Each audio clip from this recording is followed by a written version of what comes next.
Margot. Welcome everyone. I am Margot Crawford and I'm the director of the Center for Africana Studies here at University of Pennsylvania. And welcome to the second lecture in our New Directions in Afro-Latinx Studies lecture series.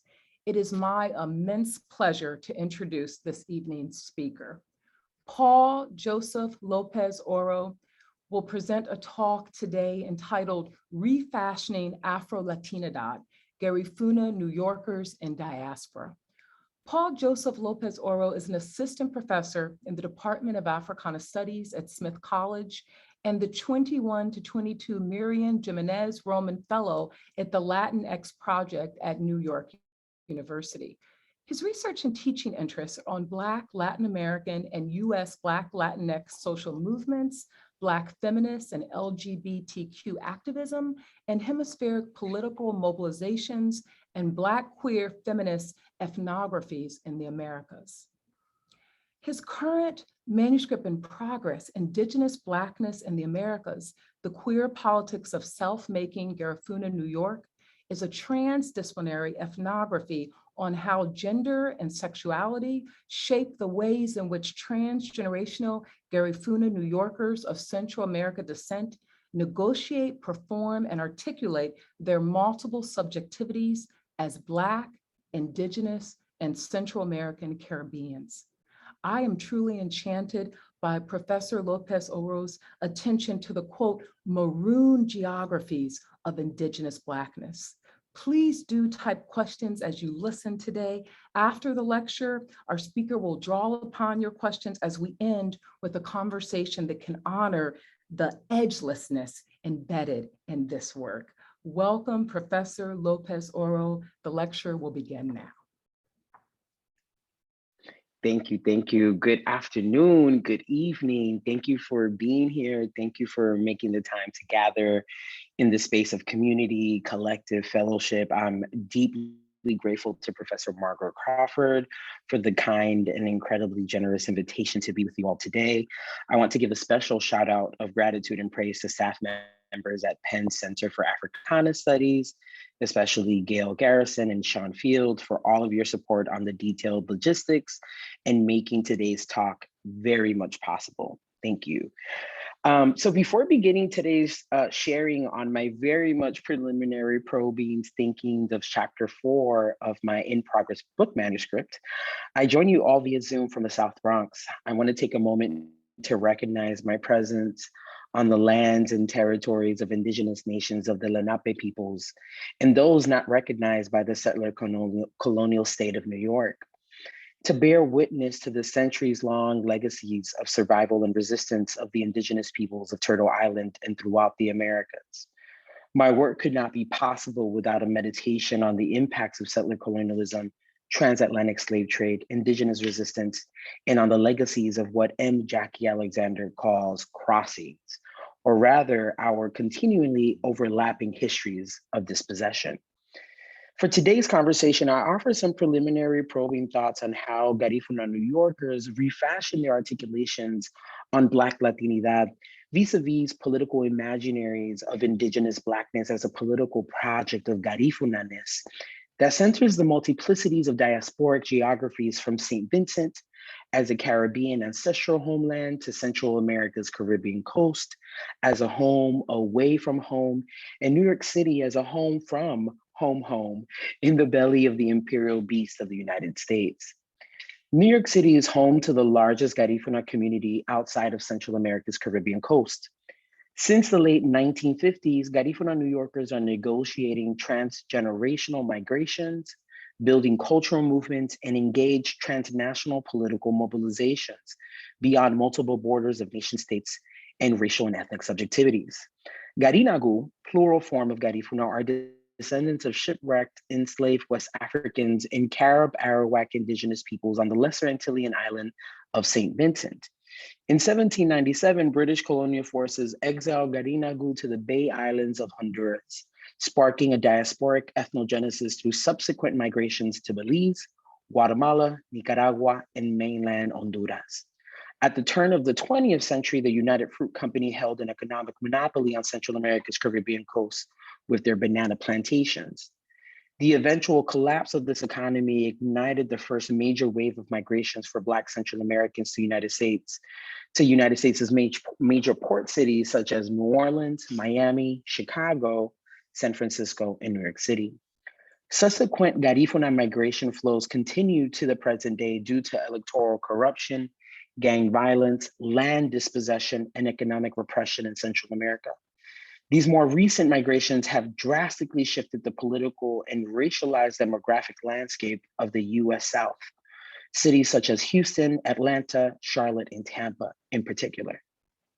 In my work, I use the term Garifuna New Yorkers to conceptually demark a geopolitical specific notion of Garifunaness that is diasporically bounded to the largest Garifuna geography outside of Central America's Caribbean coast. The term also serves to highlight the US imperial relationship through Garifuna Central Americans' entrance into the US as a result of forced migrations that begin after the economic collapse of the banana plantations. The term Garifuna New Yorkers also allow us to transcend the obsessive dilemma imposed by sociological assimilationist theories of generations. So in other words, instead of focusing on a fixed temporal migratory timeline, I turn my attention to how multiple generations of Garifuna New Yorkers are all at once in conversation with one another. Instead of centering assimilationist tropes such as notions of homeland, country of birth, the nostalgia of immigration, and the challenges faced by children of immigrants, I turn to how the rich dialogues between those multiple generations transcend sociological preoccupations with Americanization. Garifuna New Yorkers who arrived in the 1950s and Garifuna New Yorkers born and raised in the 1970s through the 90s negotiate, articulate, and perform disparate Black Indigenous politics. So just as the image you see on the screen, this is an image from my ethnographic fieldwork in Orchard Beach, the Bronx in June 2017. So this is a perfect example of the kind of conceptualization I have around Garifuna New Yorkers, and particularly my interest in transcending kind of these sociological notions around generations, right? So there's multiple transgenerational communities here. There are Garifuna New Yorkers here who have been in New York City since the 50s. There are Garifuna New Yorkers here who have recently arrived from Central America's Caribbean coast. So the multitude and the transgenerationality here is what really draws my attention to the conversation around Garifunanes, right? And especially Garifunanes within New York City. And I think what always strikes me about this image, and in particular this image, I really delve into it in chapter 2 when I'm thinking about Garifuna ancestral memory and how Garifuna ancestral memory as an embodied archive is performed publicly, and how in many ways this performance of Garifunaness that we are witnessing, right, with the drumming, the calling onto the ancestors, in a geography that is thousands of miles away from St. Vincent, thousands of miles away from Central America's Caribbean coast, right? I'm interested here in thinking of how Garifuna New Yorkers are using embodied archives of ancestral memory to create Indigenous Blackness in this space. So just to talk a little briefly about the overall book project, and I'll come back to Vielga in a little bit.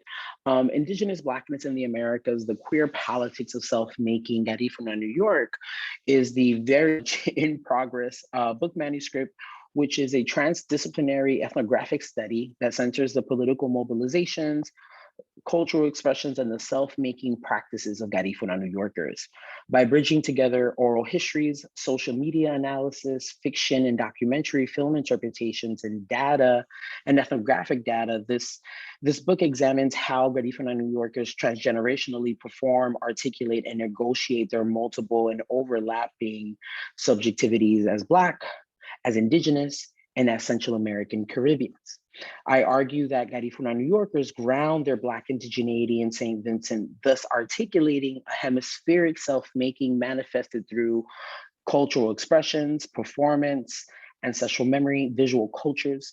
So I start the book at a particular moment in New York City history. I start the book at David Dink mayoral administration with the very tragic fire of Happy Land Social Club in the Bronx on Southern Boulevard on March 25th, 1990. David Dinkins is a very important political figure at this moment for Garifuna New Yorkers, as he is very much introduced to Garifuna folks, right, through this incident, through this fire, where we lose about a total of 88 folks in the fire, and the majority of them are Garifuna folks from Guatemala and Honduras.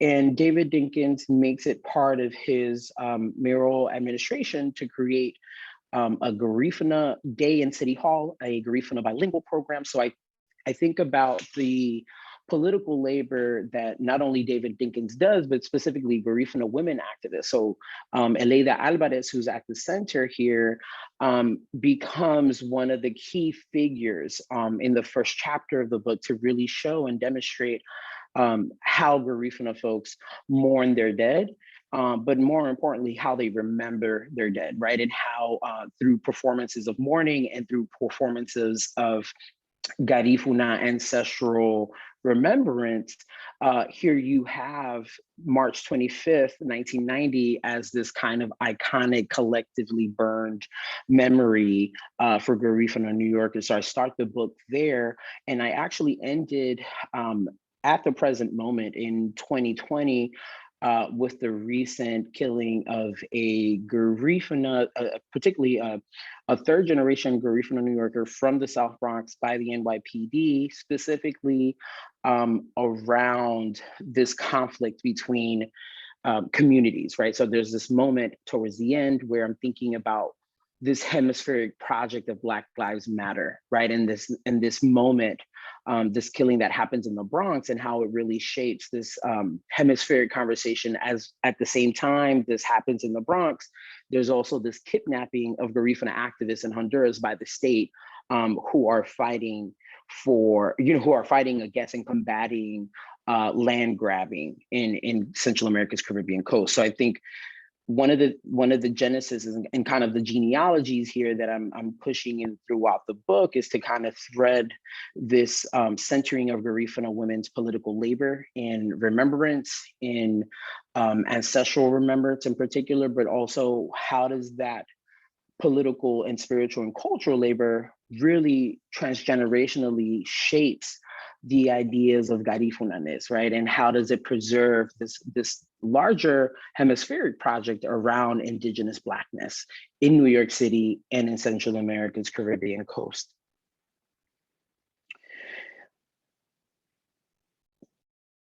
My subject position as a third generation Brooklynite of Garifuna Honduran descent, born and raised on the nostalgia of my immigrant grandparents, parents, and siblings who returned me to the ancestral territories of El Triunfo de la Cruz, La Ceiba, and Dangriga, enough to settle a little Garifuna under my Spanish tongue informs my political and theoretical commitments to thinking and writing about Black indigeneity within a broader scope of the Americas, with careful attention to local and regional nuances, but always understanding Blackness and indigeneity to transcend geocolonial hegemonic constructions of borders.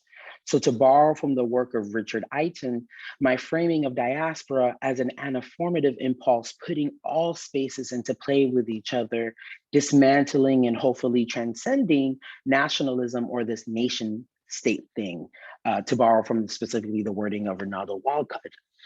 Standing on the theoretical and genealogical shoulders of Black queer feminist theories, such as M. Jackie Alexander, Audre Lorde, Jafari Allen, and Omashake Natasha Tinsley, my queer reading of Garifunanes throughout my book project centers a twofold praxis of resistance, as Tinsley writes, quote, queer not in the sense of a gay or same-sex loving identity waiting to be excavated from the ocean floor, but as a praxis of resistance.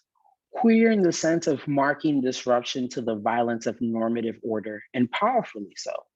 Connecting in ways that commodify flesh was never supposed to. Loving your own kind when your kind was supposed to cease to exist. Forging interpersonal connections that counteract imperial desires for Africans living death, end of quote. Omashake Natasha Tinsley breaks path to help us rethink how the Black Atlantic has always been the queer Atlantic, how the relationship between queerness and Blackness is always in the praxis of resistance to white supremacy, hegemony, commodifications, and borders. My queer reading of Garifuna folks here and beyond is one that centers the silences and erasures of the political and cultural labor that LGBTQ plus identified Garifuna peoples, whom are at the forefront of political movements of preserving Garifuna culture, language, and history, are seen. Alongside how a queer reading of Garifuna opens up the possibilities of zooming in to a praxis of resisting hegemonic structures and institutionalizations of categories and dislocations. So in the simplest forms, right, I'm begging the question, what does it mean to be Garifuna in the 21st century in New York City and throughout the Americas? How does the multiplicity of Garifuna Black indigeneity contest or disrupt notions of Blackness, indigeneity, and Latinidad in the Americas? How do Garifuna folks mobilize politically, culturally, and diasporically to preserve their culture, language, and history? And more importantly, what is always already queer about being Garifuna? I want to go back to Vielka. And the reason I want to go back to Vielka, because this particular chapter around refashioning Afro-Latinidad is one that is towards the end of the book project, but it's one that I've been grappling with for a while now, particularly because I want to think about Afro-Latinidad not only as a intellectual and political project within the geopolitical borders of the United States, but I want to think about the hemispheric entanglements of Afro-Latinidad. And I actually turned to Vielka Cecilia Oy, who writes a personal essay in the kind of, very trailblazing, canonical, biblical text, the Afro-Latino reader, right? The history and culture in the United States, specifically as one of the first kind of texts to make this intervention within Latinx studies, right? This intervention of the erasure and the negation of Latinx people of African descent, right? So there's this centering that the edited volume by Miriam, Jiménez, Román, and Juan Flores are doing in that work. And I want to read the closing remarks of Vielka Cecilia Oy's personal essay, and I'm going to start now. Quote, "When I'm challenged or questioned about my identity, I respond by saying that Black people exist in Central America. Some are descendants of enslaved peoples, some are not, some speak Spanish, some do not. Some are Catholic, some are Rastas, some are Garveyites. Some are immersed in the hybridized identities that include Native, Asian, and African nations. And when these Black people come to the United States, they continue to be Black people from Central America, negotiating among invisibilities." In this chapter, I'm thinking through, in the United States, the invocation of Central America conjures a set of racial and political imaginaries that center mestizos, indigenous cultures, revolutionary movements, civil wars, and US occupations that eclipse a discussion of race and racism in the region, its diaspora. So within Central American mestizaje, which is the dominant racial discourse of, mestizaje in a very kind of simplified 101 version, right? In the context of Central America, mestizaje is the racial discourse that the national subject is a racially mixed one. And it's one that is racially mixed from Spanish, European, and indigenous folks from the region. Blackness in that context, especially in the context of Central America, is relegated, alienated, and ascribed to the Caribbean coast, erasing centuries of Black folks in the interior and Pacific coast.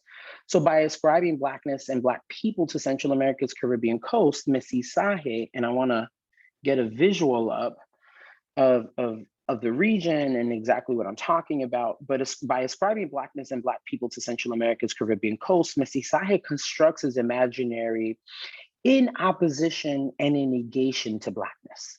So especially when the Caribbean coast is understood to be removed from the national public spaces of mestizo governance, right? So all of the capitals, the majority of the capitals of Central American nation states are to the Pacific coast. The Pacific coast there's this interesting historical amnesia, omission that happens as if the Pacific coast did not engaged with the transatlantic slave trade.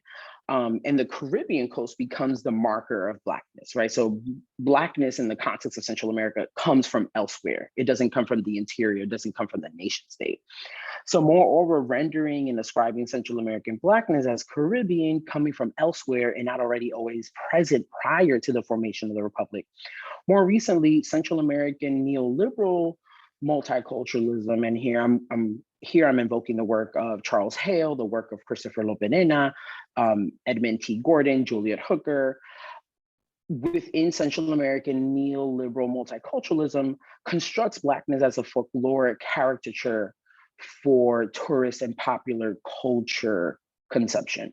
So Black Central Americans doubly, right, negotiate their invisibilities on the isms and in their diasporas in the United States.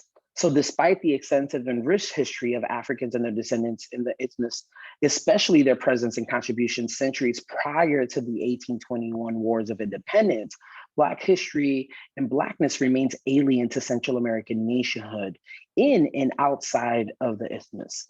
This negation and erasure of Black Central Americans is produced and preserved by the dominant nationalist project of racial mixture or mestizaje.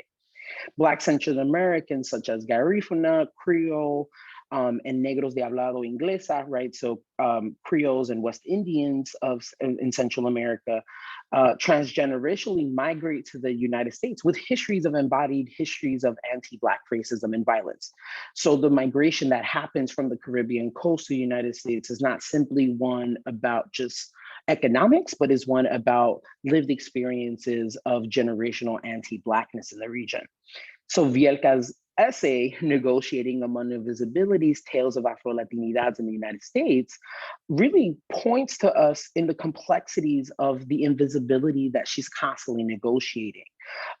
In particular, in her context, she's in a West Coast context. Her essay powerfully illustrates the nuances and the complex ways her Black Latinidad are in perpetual conflict in a place like the West Coast, where the dominance of mestizo Mexican identities and cultures shape the Californian imaginary as a Mexican Chicanoex Mexican American space of Latinidad. In similar ways on the East Coast, specifically in New York City as a Caribbean Latinx space, right? So here in, definitely marketing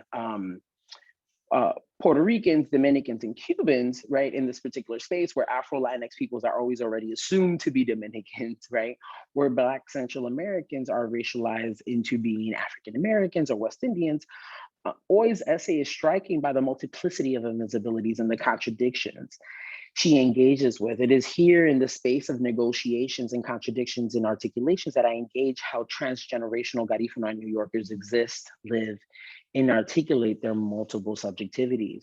And more importantly, I'm also interested in having the conversation in this chapter about how Garifuna New Yorkers have also rejected Afro-Latinidad, right? And I also want to spend some time, definitely happy to talk about it through the talk, but also happy to answer any questions about how Afro-Latinidad is most certainly a failed project and how Afro-Latinidad is a project that cannot continue on if Blackness is not at the center of it, right? And I think I'm happy to talk more about it. I think not to sound very pessimistic about it, but I also think there is a lot of room for innovation and expansion and more work around centering Blackness in that intellectual project. I do want to make a note on Black indigeneity and Afro-Latinidades. I think it's important to also mark the kind of ongoing anthropological questioning, sociological questioning conundrum around Garifuna's indigenous Blackness. And one thing that I'm actually really trying to move away from is a term that is used a lot in mainstream literature or scholarship on Garifuna folks, right, as Afro-indigenous. I want to think about how indigeneity and Blackness are happening simultaneously without a compartmentalization, without a separation, right? I want to think about how Blackness and indigeneity remain codified and ascribed as mutually exclusive racial categories and identities in the Americas. Garifuna folks are persistently constructed as this anthropological puzzle because they're contradictory and choreographed negotiations that simultaneously Black Indigenous peoples present a richly compelling conundrum. However, as we deepen our historical and contemporary understandings of Black and Indigenous people throughout the Americas, we can begin to dismember these colonial logics of racial compartmentalization and excavate multiple Black Indigenous histories, cultures, and politics. So Garinagu articulations and self-makings of Black indigeneity are not unique, right, to Garifuna folks. Garifuna folks were not the only Maroons in the Americas. So there are several communities of African descent throughout the Americas whose indigenous ancestry and lineage shaped their political consciousness as Black indigenous peoples, such as Gullah Geechee, the Quilombos in Brazil, Jamaican Maroons, Palenques in Colombia, the Seminoles in the US South, and among others. So I always pause there to kind of, because one thing that I'm also theoretically working through in this chapter also is to trouble the notion of Garifuna exceptionalism, right? And I'm interested in the moments in Garifuna activism when activists talk about being Black, when they talk about being Black Indigenous peoples and their divorce to plantation histories, right? Their divorce to slavery, their separation, their distancing, right? Which I think deeply shapes their political imaginaries, but haunts them, right? There's a haunting of this shipwrecked slave narrative, right? This shipwrecked slave narrative is very quite haunting. And Yurumain, which is the Garifuna word for St. Vincent, as this ancestral homeland, remains as this haunting geography, right? Of a place of maroonage, but a place of having to constantly go back to this narrative, right? There's something there that can, on the surface, can read as potentially distancing from other Black diasporic communities. It can also read as possibly terrains of anti-Blackness. And I want to think deeper about those, and I'm happy to welcome questions and thoughts and comments. I would really genuinely appreciate feedback. But I think furthermore, it's important to note that throughout my field work, my interlocutors who mostly find themselves living or having lived in New York City understand their Garinagu Black indigeneity as one rooted in the Caribbean, Central America's Caribbean coast, and the United States, right? So here, Richard Iton's work on diaspora really as an anaformative impulse is really rich and really helpful as a grounding to think about putting all of these multiple spaces into play with one another. But the terms used by my interlocutors are multiple and include Negro Indígena, which translates to Indigenous Black, Afro-Indígena, which is the Afro-Indigenous, Black Indigenous, Afro-Indigenous, and Black Carib. These variations point to the multiplicity of geography, spaces, racial identity formations that Garinagu engage. In the context of Honduras and the rest of Central American Caribbean coast, for example, Garinagu articulations and self-making of Black indigeneity are performed and negotiated in relationship to land, right? In relationship to the physical land of terrenos ancestrales in Central America's Caribbean coast. What I'm interested in thinking about is, well, what does it mean to actually negotiate Garifuna Indigenous Blackness in New York City where ancestral lands are not physically present? And that's where the image to the opening slide really is rich to think about how Garifuna New Yorkers are claiming indigeneity and Blackness simultaneously, not just in conversation and claiming to ancestral land, but claiming into ancestral memory as an embodied archive. And more particularly, I turn to the work of Tiffany King, which has the Black Shoals, which has been quite literally just, I have not been able to put that book down ever since I got it. And it's such a rich book that helps me to think about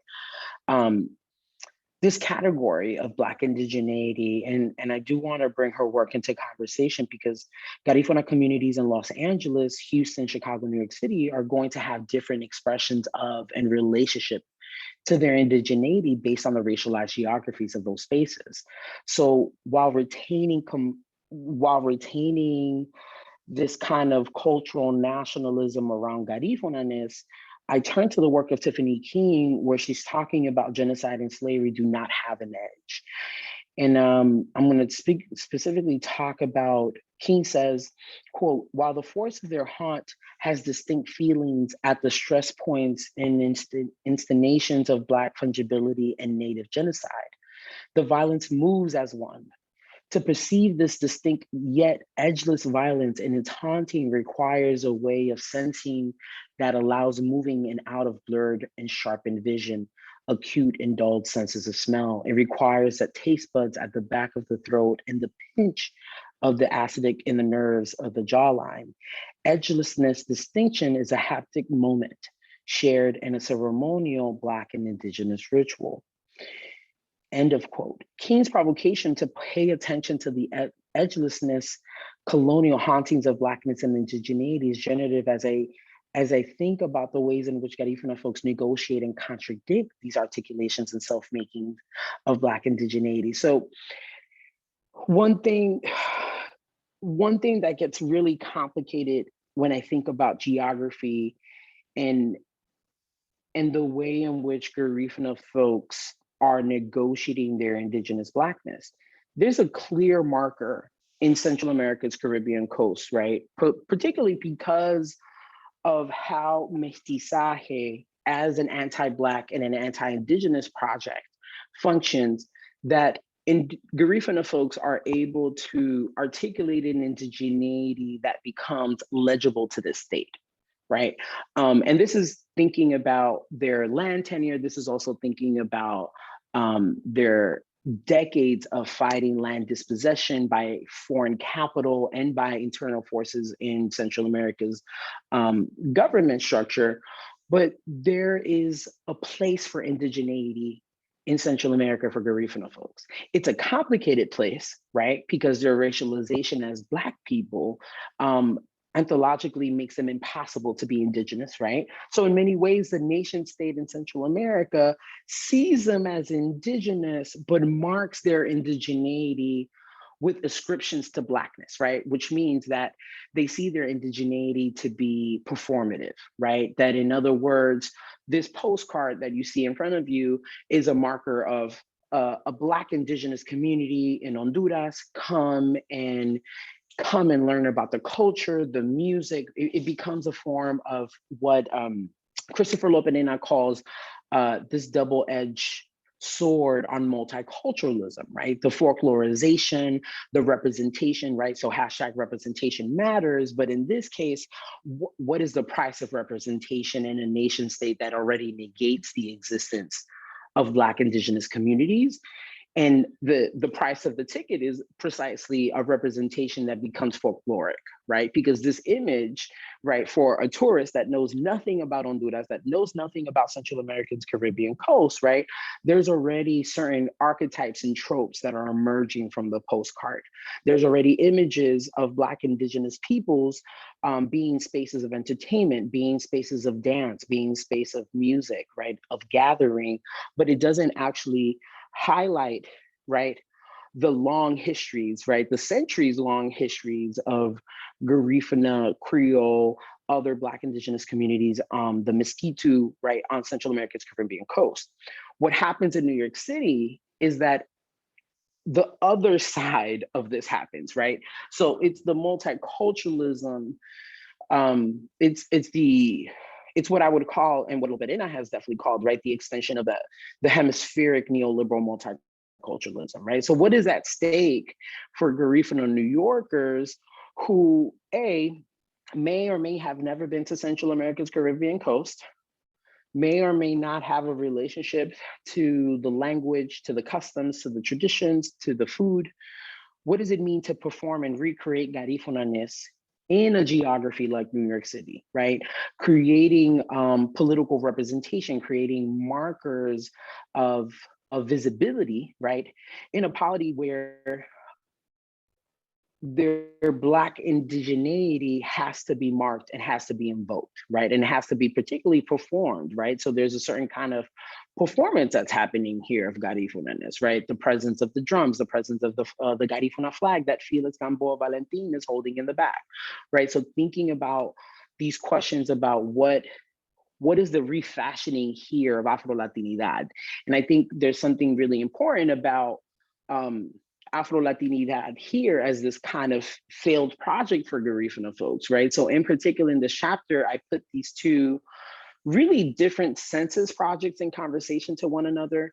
In 2010 in the US, there was this really big push from Afro-Latinx communities to check off both Black and Hispanic. A lot of Afro-Latinx communities wanted to be marked as both Black and Hispanic to have a visual demographic representation of Afro-Latinx numbers in the census. So this flyer to my right, do not call me Afro-Latino and do not call me an Afro-descendant because I am a proud Garifuna, is a flyer responding to rejecting the checking off of the both categories of Black and Hispanic. So this is an interesting kind of rejection, right? Particularly because in many ways, right, if we were to look at a generic definition of Afro-Latinos, well, Garifuna folks certainly would fit, right? There would be a certain kind of fitting in terms of when we think about a definition, right? And the Afro-Latino reader provides a definition. And the definition is that these are Spanish-speaking communities of African descent who have lived in the United States, whose ancestry is bounded or arriving from or emerging from Latin America and the Caribbean. So Garifuna folks kind of fit, right? Actually perfectly fit within that definition. This rejection for me reads as one about a certain racialized politics around Garifunaness, right? A certain kind of protecting Garifuna as this very specific embodied experience, but also as a very specific ethnic marker, right? Ethnic marker of difference, right? That it's not necessarily just Black, that it's not necessarily just Hispanic, or that it's not just necessarily indigenous, right? That it's Garifuna. There's a name for it. There's an ancestral name for it. There's a cultural name for it. The census campaign to my left or your left, is a census campaign that comes out of 2013 in Honduras, where Honduras is one of those kind of last Central American countries to kind of get on the multicultural turn. They're very, very last because Nicaragua was leading the front in 87. So Nicaragua modeled for the rest of Latin America and the Caribbean, what would it mean to literally put Black and indigenous communities into their constitutions. And in fact, we recently seen the news about Black communities in Mexico just finally getting constitutional recognition. So in 2013, Honduras creates this kind of nationwide census, tengo identidad y confío en el censo, right? I have identity and I trust in the census, orgullosamente afro-hondureño, proudly Afro-Honduran. What the image does discursively is that it creates a monopoly around Garifuna Blackness, right?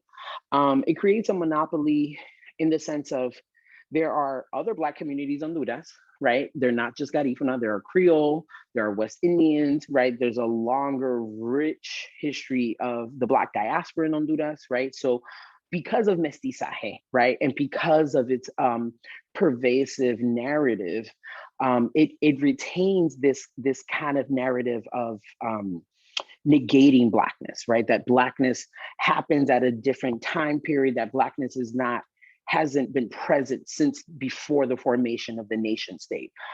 So that negation easily becomes also, well, now there's this hyper visibility of Garifuna folks, right? And I think it's important to think about even the term orgullosamente afro-hondureño, and these both kind of hemispheric projects of Afro-ness, right? Or centering of Blackness within categories that have negated Blackness.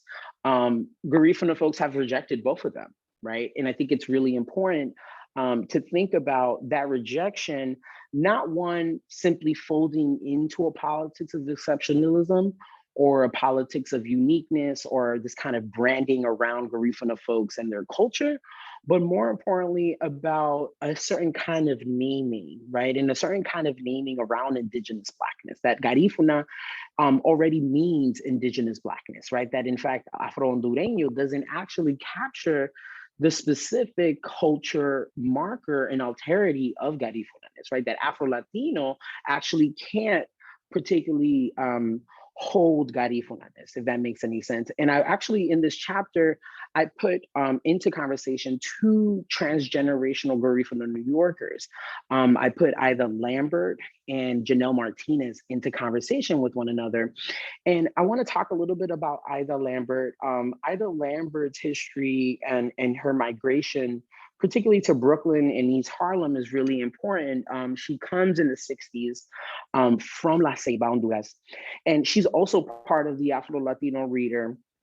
And I do want to say that, you know, the Afro-Latino Reader as this kind of biblical text, right, for the field of Afro-Latinx studies, does some really incredible work.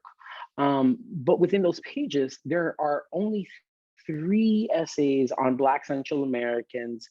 There's a certain kind of geopolitical border making that happens in Afro-Latinidad, right? So there's something about Black Central Americans that are kind of left out, right? Out of the larger conversation, there's a deep centering of Afro-Boricuas, Black Dominicans, Afro-Cubans, right? But there's also kind of a marginalization of other Afro-Latinx communities, which I think has a lot to do with, well, do Garifuna folks even fit into that conversation? And Ida Lambert is particularly really interesting because her memoir for the reader is one that really articulates a complicated negotiation that she had with African Americans and Puerto Ricans when she comes to New York City. And she talks about in the memoir, and I'm actually going to read directly from her writing. She talks about, quote, "I've also seen how things change over time. Even at home in Honduras, our Garifuna culture and our language is losing ground and becoming less and less familiar. Here, it is even more so. My own children, as much as I try to keep the culture alive, they have their own lives and often forget whatever they learn, not to mention my grandchildren who were born here. I warn them about my experiences with African Americans, but they play with them, are influenced by them, and join them. They make friends with them, they identify with them in the way they dress and talk, in the music they listen to. And what can I do? I have to let them choose their own cultural preferences. You can't force it." The thing is, the African Americans are changing too. With all the Latinos around nowadays, they're having to learn how to speak Spanish, eat tortillas, and dance salsa. There are Morenos, Black Americans, who dance salsa better than a lot of Latinos, end of quote. So, you know, Ida Lambert really taps in quite powerfully, right, to her negative experiences with African Americans due to the language barrier. She's hyper concerned about her future generations in the United States losing Garifuna culture. She's making a hemispheric mark about how Garifuna culture is even being lost in Honduras, right?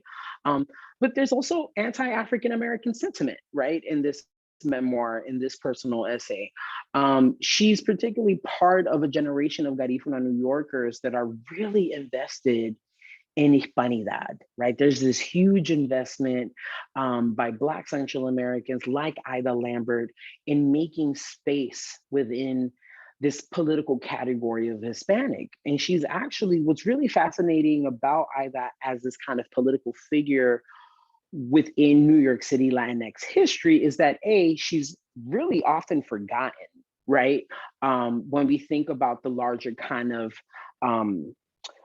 ethnic and racial, landscape around Latinx politics, Ida Lambert is left out, right? She's a founding member of El Desfile de la Hispanidad, one of the most important kind of committees on Hispanic pride, Hispanic parade pride. And she was one of the first founding members who constantly advocated for Black Latinx people to be present. She very much had an approach to wanting to have Black representation in Hispanic spaces because she not only knew what it meant to be in mestizo dominant spaces, but she also knew that representation mattered, and she knew that it was important to make a certain marker of her Blackness within his Hispanidad, right? She constantly, when I conducted an oral history with her, she constantly talked about, well, I was just tired of also like just always being assumed to be Dominican or Puerto Rican. I wanted them to know that Black people existed in Argentina, that Black people existed in Panama, that Black people existed in Guatemala and Mexico, right? That Blackness is expansive, that especially Black Latinidad, is not just bounded to the Dominican Republic, Puerto Rico, and Cuba, right? That Blackness in Latin America was also mainline Blackness. And this is literally in an oral history interview with Ida as she's talking and recollecting her memories of being part of a Desfile de la Hispanidad. And this is all happening in the 90s at a time where she's the only Black Latinx woman in a committee of mostly Cubans, Argentinians, and Puerto Ricans, and maybe one or two Dominicans who were not of African descent, right? Who didn't mark their Hispanidad around their Blackness or even their indigeneity. So I put Ida in conversation to Janelle Martinez, who is born and raised in the Bronx. She's the founder of Ain't I Latina, a blog created by her, right? An Afro-Latina for Afro-Latinas, inspired by the lack of representation in mainstream media as well as Spanish language media. And the reason I want to put them both in conversation, particularly because of their activism in New York City around cultural production, around visibility and representation for Black Latinx folks, but particularly because they're both from really distinct generations articulating really different relationships to Blackness, to Central Americanness, to Garifuna-ness, right? Janelle, who's a Syracuse University alumni, who is a part of the Delta sorority, who's very much Black identified, who enrolled in Black studies courses at Syracuse, had a very different experience to African Americans, right? So Ida really spends a lot of time in that memoir really talking about a negative experience with African Americans because of the language barrier. And Janelle is actually talking about, well, I've actually had a very negative experiences with Latinx people, right? This rejection of her embodied experience as, a Black Honduran of Garifuna descent from the Bronx, not being eligible, right? Her Latinidad being questioned or challenged, right? Just like how Bielka kind of finishes that personal essay about negotiating among invisibilities. And I think there's an interesting generational shift because they're both really invested in this project about Black Central Americanness, right? They're both invested around Central Americanness and making the possibilities for visibility. And I want to just quickly check on the time because I know I can go. But just to kind of wrap up a little bit, I really, what I'm interested in this chapter to kind of really continue to unfold is to continue to put Janelle and Ida in conversation with one another in a way that really unearths this kind of genealogy of Garifuna women's activism around Blackness, indigeneity, and Central Americanness. And I'm really constantly, not only politically, intellectually, and personally indebted, to the work that Janelle and Ida are both doing, but they really highlight a political labor that doesn't get marked as political, right? And I'm really interested in kind of re-articulating cultural activism, and particularly the work that Janelle and Ida have done for decades now, as political, right? As political groundings around Indigenous Blackness. I mean, what does it mean for Janelle Martinez, who is a third generation Bronx, born and raised, Garifuna, Honduran woman to negotiate these multiple identities, these multiple subjectivities in spaces where, I mean, she borrows from Sojourner Truth, aren't I a woman? She's building on this genealogy of Black feminist articulations of marking space and marking ground. Thank you so much for your time. I appreciate you all, and I look forward to a conversation. Thank you so much for this tremendous work. I can't wait for the book. I can't wait to teach this work alongside Tiffany King's Black Shoals. And let me encourage our listeners to type those questions, type any question or comment.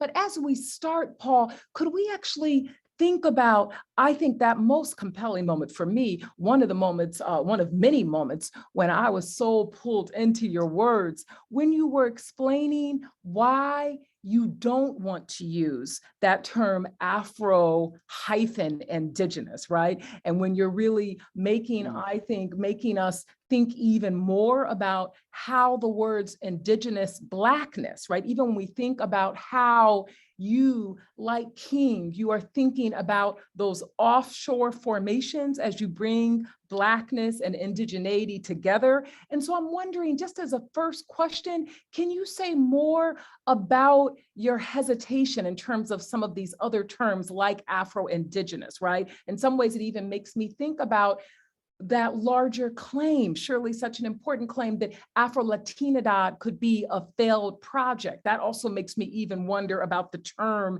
Afro-Latinidad alongside Afro-Indigenous as we think about what becomes the limits of these words that don't allow us to feel what you and what King are signaling as the edgelessness.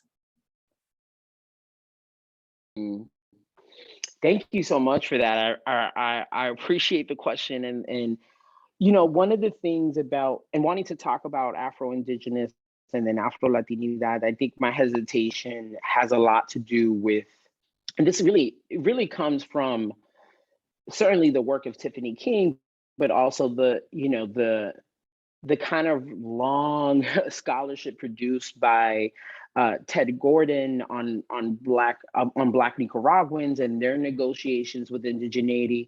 I think there's something that can easily be kind of consumed, right? So there's something about the term Afro-Indigenous that can, in the context of Central America, can easily become an empty political category, right? An empty political category that becomes this kind of floating signifier that doesn't have a certain kind of grounding, right? So when Garifuna folks also are like saying negros indígenas, right, which is a clear marcation of indigenous Blackness, there's a certain kind of relationship to Blackness and indigeneity that isn't compartmentalized, that isn't separate, that doesn't need to kind of also build, it doesn't need to have ancestral notions of Blackness or what indigeneity is, right? Or it doesn't also need to make indigeneity always relational to land, right? That in fact,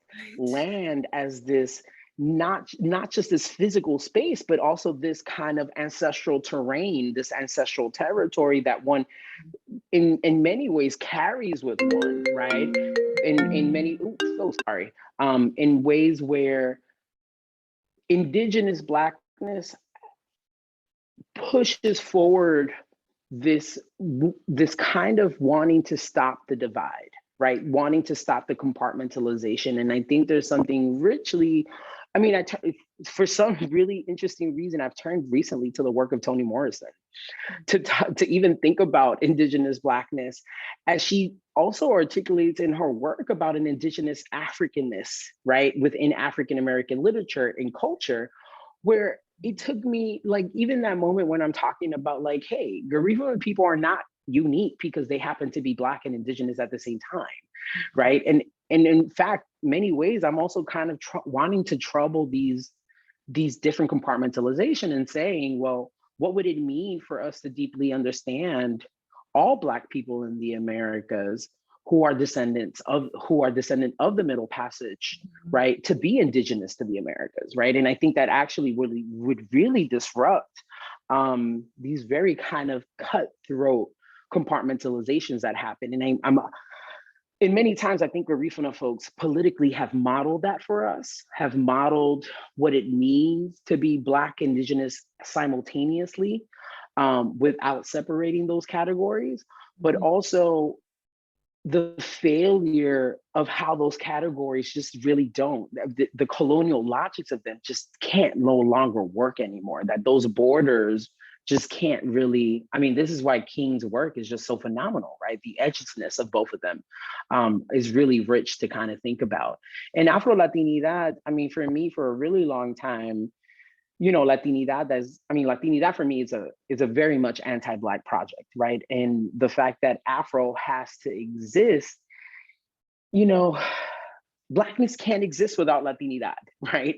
Latinidad cannot literally breathe and exist without Blackness and indigeneity, yet Afro becomes a hyphen, right? Afro becomes an add-on to a particular kind of marker that's already anti-Black. So I actually, you know, for a really long time, I've had to kind of struggle with this because it's also, you know, my work is making an intervention in Afro-Latinx studies, but is also wanting to kind of question those borders and question the hyphen, right? What is the need to add on Blackness and attach it to something that has literally been formed and created in construction into the anti-Blackness of it, right? So what does it mean to be hyphened into something that's already, you know, anti-Black? So, you know, yeah. Absolutely. And may I say, even going back to one of your earlier points, when you said that part of what you are doing is to actually create the space where indigeneity doesn't have to always be known, be felt, be theorized through land. And I wanted to say, for me, Paul, when you said at one point, quote, creating Indigenous Blackness in this space, that emphasis that you place on creating was so powerful to me, precisely for that reason, you know, that sense that then it makes us hear that very word indigeneity in a different way. And, you know, surely you're calling upon Tiffany King, but I also, you know, would imagine Sylvia Winters. Wow. Am I right that I'm sure is also really informing what you're doing with Blackness and indigeneity? And so I also, you know, thinking about just so many of the questions that really stand out for me, I suppose later in the talk, when you were emphasizing that for Garifuna New Yorkers, you know, this sense that you have to perform your indigeneity, you have to perform your Indigenous Blackness, right? And when you said that, and I really mean it's such a real question. Every time I heard you put the emphasis on the performance, right? Should we hear, you know, what's at stake there? This sense that, you know, your indigeneity, your Black indigeneity can't, it's marked, because on one hand, you're saying you're marked and it has to be performed. You know, this sense that it can't be fully realized unless it's performed. Can you say more about that emphasis that you're placing on the performance of it? Yeah, the reason I'm emphasizing placing so much emphasis on the performance is because of the ethnographic method, right? So my ethnographic method is to go into these public performances of Garifunaness, right? And public performances of Garifunaness, especially in the context of New York City, are everything on the screen, right? Is the drumming, it's the flag, it's the attire, it's the maracas, it's the caracoles, right? It's the very attire, the very details of the attires, right? It's the sandals versus the sneakers, right? It's very much about this performance of placemaking, right? That is really important here. And Garifuna folks use it, right, as a way of marking difference, right? As marking ethnic alterity, as marking, sometimes I also want to also critique it as this moment of like, well, are you distancing yourself from, generationally from something? What is it about St. Vincent that still has this cultural capital? Right. And the cultural capital of St. Vincent is that St. Vincent is still ancestral homeland. It's the ancestral homeland that has been the maroon geography, right? This is where the ethnogenesis of Garifunaness begins, but it's also the place of maroonage, right? Of Garifuna maroonage, and how that maroonage has to be performed throughout the hemisphere, right? Because the performance is similar, in Honduras. It's similar in Nicaragua. It's similar in Belize and Guatemala, right? And I think in New York City, in that context, there's this generational narrative of wanting to also perform Garifunanes to also mark a difference between other Black communities, right? Similar to West Indians, similar to other Black communities that are not from the United States, right? In New York, using their ethnicity, right? But also not wanting to fall into this kind of, Jemima Pierre writes this powerful essay about how social scientists have used cultural narratives of ethnicity against Black immigrants, right? And I'm not arguing that Garifuna folks are anti-African American. And in fact, I'm constantly thinking about this idea of like, well, what is Garifunanes in the company of African Americanness, right? It's actually the Schomburg, right? It's literally having Garifuna events, having Garifuna dance classes, Garifuna language classes at the Schomburg on 135th and Lenox. That's what in the company of African Americans means, right? It opens up the expansiveness of Blackness.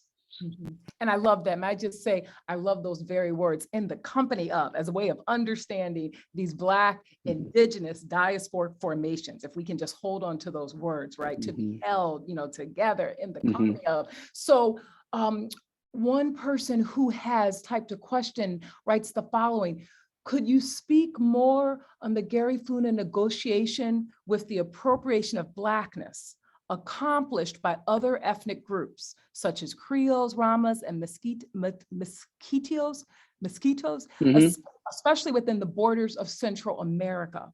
Is this hesitancy with Afro-Latinidad coming from efforts to separate from other local groups? How is the relation to Blackness modeled by Garifuna relations to these other groups? Thank you, Nathan, for that question. I really appreciate it. It's a very robust question and very layered. I do want to start actually at the bottom to kind of think about the hesitation. And as I know where that hesitation is coming from. It's coming from a place of distrust, right? It's coming from a place of distrust in the sense of Garifuna folks articulate this when they're talking about the rejection. They're like, we've always been Black. We didn't have to take a Black studies class. We didn't have to take a Black history class to know that we were Black. We didn't go to college and realize, oh, we're part of the African diaspora, right? So Garifuna folks and their embodied experience as always already being Black is one that's also critiquing the hyper visibility and the very fraught relationship of Blackness and Latinidad. Ana Castillo, who actually did this image, do not call me Afro-Latino and do not call me an Afro-descendant because I'm a proud Garifuna, is a Garifuna woman from the Bronx who grew up in the company of Dominicans and Puerto Ricans who literally on a daily basis, right, enacted anti-Black rhetoric on to her lived experience, right? And who would also reject her and reject her Latinidad, would reject her Central Americanness, right? So this comes from a place of distrust, right? Of a place of, well, why is this such a new phenomenon, right? Black people from Latin America have always been present. And I think it's an interesting one because I think social media is also a perfect place to kind of think about, well, what exactly is the project of Afro-Latinidad? Is it a centering of Blackness? Is it a recovery of Blackness? Is it resurrecting Blackness in a space that has been always anti-Black? So I think there's this rhetoric of like, well, we also have our own articulation and definition of what Black is. And it is Garifuna, right? This is our culture. It's African, it's Kerouac, it's us, it's who we are. And I think this negation is also like, well, yeah, mestizaje has been a really trouble, and I actually in my work, I put mestizaje and Latinidad in conversation with each other, even though they're happening in different parts of the Americas, but they travel really well, right? And this is in the work of Juliet Hooker, Theorizing Race in the Americas, where she's like, yeah, mestizaje definitely came from the South up and has really shaped Latinidad. But also, it's also the hesitation to really fold into Latinidad as a project that has very much historically not been open to Black and Indigenous peoples. that first question about, could you speak more on the Garifuna negotiation with the appropriation of Blackness accomplished by other ethnic groups?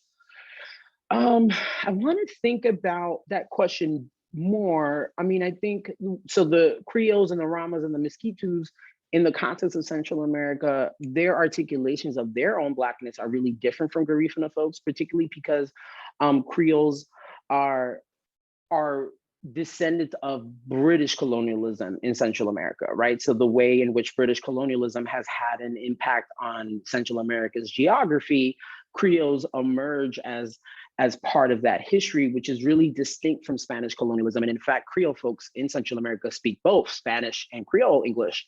So there's a different relationship because of language and culture to Blackness. And the Ramas and the Mosquitoes are Black indigenous communities who articulate their indigeneity much more heavily than they articulate their Blackness. So it's an interesting place. I mean, this is why I think Garifuna folks are really interesting in the context of Central America, because they have most certainly constantly articulated both simultaneously their Blackness and their indigeneity at the same time, while other communities have had these very complicated and distinct histories with those categories.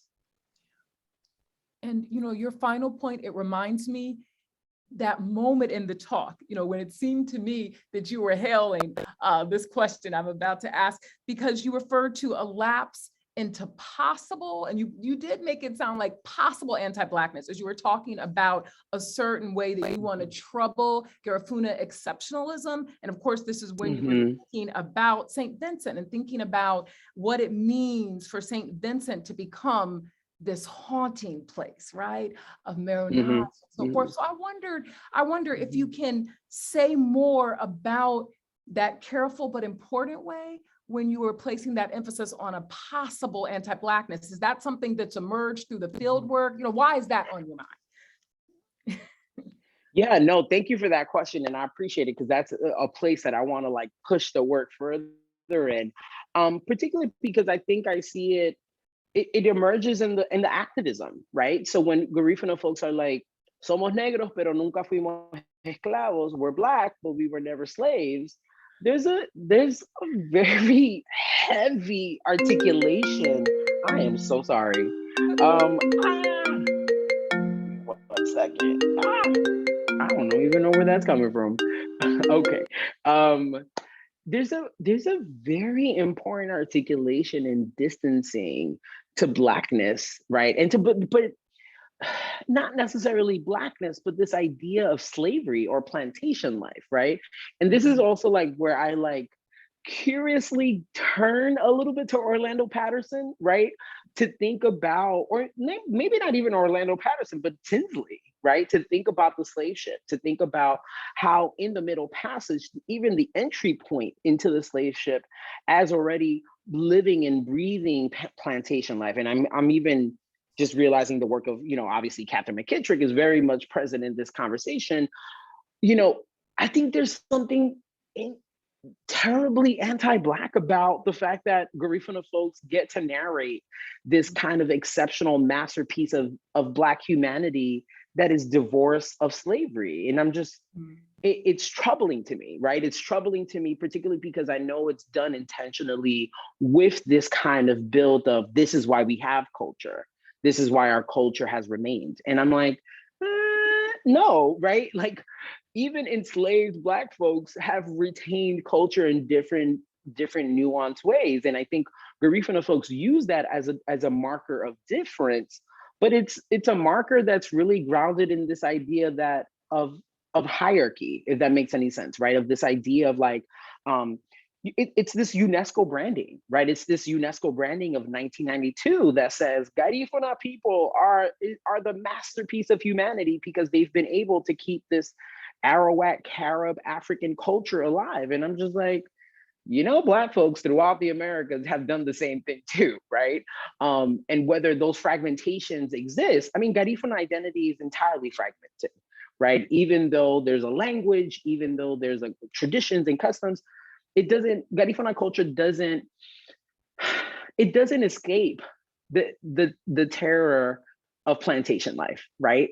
And you don't necessarily have to be on the plantation to experience anti-Blackness, to experience the violence of white supremacy in the hemisphere. And it's very troubling to me, both politically, intellectually, when Garifuna activists use that as a marker of exceptionalism, as a marker of difference. And I always want to question that, right, in a way that obviously is respectful, but also thinking about, well, what does it mean to be branded by UNESCO, right, as a masterpiece of humanity? I love the way that you are troubling all that, and you're also making us surely hear words such as Afro-Latinidad can't quite hold Garifuna. So I love the way that you are troubling both in so many words. Thank you so much, Professor Paul Joseph Thank you.